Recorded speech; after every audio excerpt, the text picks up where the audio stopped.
মহাপ্রভু সন্ন্যাস নিয়েছেন কোথায়? উনি দীক্ষা নিয়েছেন ঈশ্বরপুরীর কাছে, আর উনি সন্ন্যাস নিয়েছেন কাটোয়ায় গঙ্গার তীরে কেশব ভারতীর কাছে।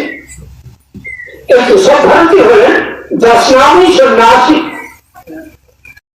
আর তাই মহাপ্রভু চৈতন্যদেব প্রথমে শৈব সন্ন্যাসী, তারপর গৌড়ীয় বৈষ্ণব ধর্ম প্রচারক বা গৌড়ীয় বৈষ্ণবাচার্য।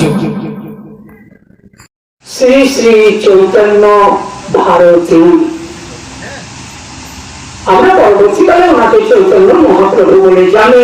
আমরা অনেকেই জানতাম না যে উনি দশনামী সম্প্রদায়ের শঙ্করাচার্য সম্প্রদায়ের উনি সন্ন্যাস গ্রহণ করেছেন। আজকে সেটা আপনাদের এখানে আমি একটু শুনিয়ে রাখলাম। তো উনি যখন সন্ন্যাস নিতে গিয়েছেন তখন কেশব ভারতী বলছেন, না, তোমাকে আমি সন্ন্যাস দেব না, তোমার এখনই কাঁচা বয়স। উনি 23 বছর বয়সে সন্ন্যাস নিতে গিয়েছিলেন। কাপড় চুল,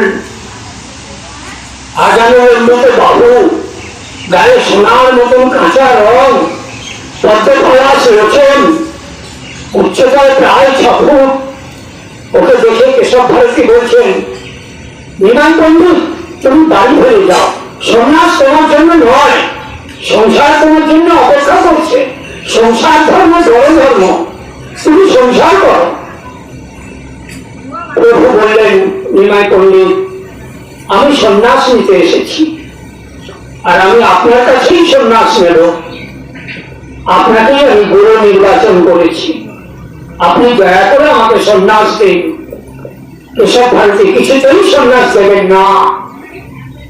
উনি বললেন, আমি তোমার পরীক্ষা নেব, তুমি যদি আমার পরীক্ষায় পাস করতে পারো তাহলে আমি তোমাকে সন্ন্যাস দেব। নিমাই পণ্ডিত বললেন, গুরুদেব, আমি সবসময় পরীক্ষা দিতে রাজি, আপনি যেভাবে খুশি আমার পরীক্ষা নিন, যদি আমি পরীক্ষায় ফেল করি তাহলে আমাকে আপনি সন্ন্যাস দেবেন না। কেশব ভারতী নিজের কুটিরে চলে গেলেন।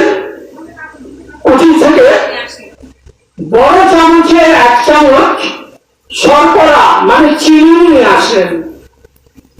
নিমাই পণ্ডিতকে বললেন, জিহ্বা বের করো, জিভ বের করো, যত দূর পারো সম্প্রসারিত করো, মানে মা কালীর মতন জিভ বের করতে বললেন।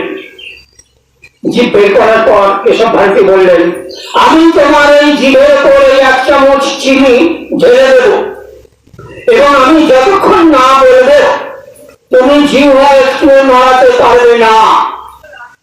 যদি তোমার চিনি গলে জিহ্বা থেকে রস পড়ে, লালা পড়ে, তাহলে তোমাকে আমি সন্ন্যাস দেব না। কারণ বুঝে নেব তোমার এখনো রসনার লোভ আছে।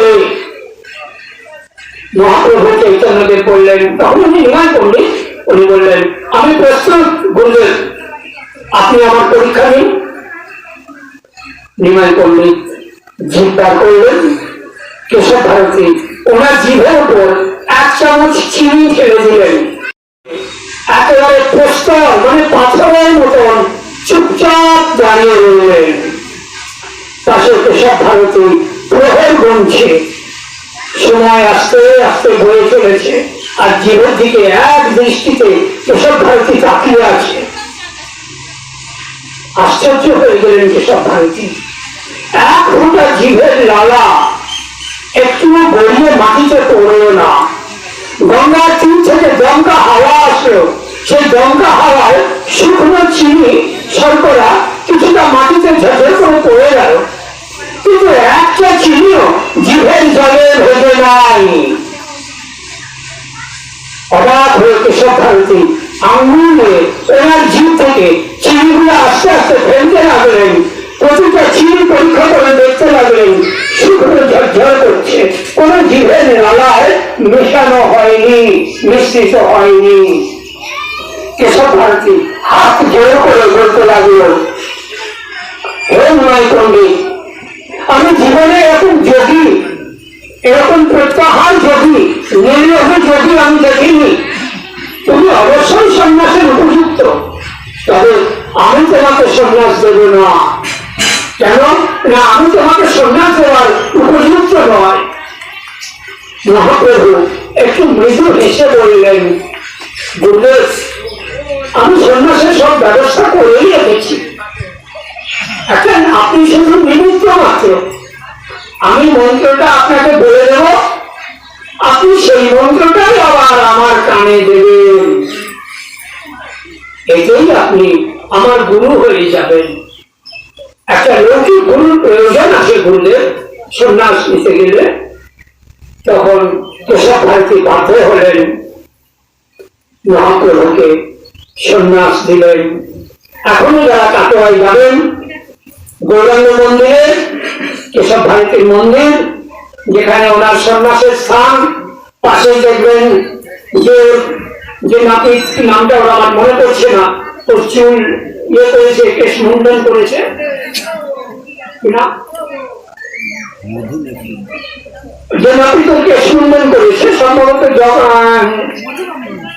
মধু মধুমঙ্গল, তার স্থান এখনো আছে এবং মহাপ্রভুর কেশ ওখানে সংরক্ষিত করা আছে।